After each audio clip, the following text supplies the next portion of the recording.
Troisième mobilisation de la semaine, toujours aussi motivée. Vous êtes fatigués les copains? Non! Ouvriers, commerçants, agents d'entretien, en tout une centaine de syndicalistes, tous corps de métiers confondus, étaient mobilisés contre la loi travail.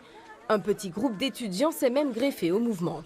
On a fait du covoiturage avec des salariés qui nous ont emmenés parce qu'au niveau voiture, on a un peu du mal à se déplacer, nous lycéens et étudiants. C'est un peu dur de tenir sur la longueur au niveau du sommeil, mais hier on bloquait à la cime, donc on n'a pas beaucoup dormi, mais on est quand même là ce matin au taquet.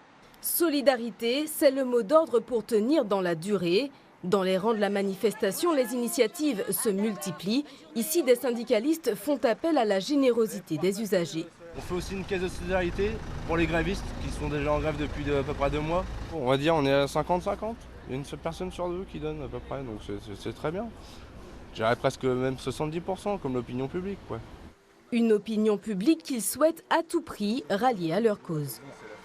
Notre objectif, c'est pas la confrontation avec les forces de l'ordre. Notre objectif, c'est le retrait de la loi El Khomri. Maintenant, quand le gouvernement use de la violence et pour les forces de l'ordre pour nous déloger, bah voilà, nous on se déplace et puis après on répondra différemment. Pas de violence policière, mais une ruse des forces de l'ordre. Pour essouffler le mouvement, la police coupe l'accès au pont et organise une déviation vers le pont de Tancarville. L'opération de blocage aura tenu un peu plus de 2 heures.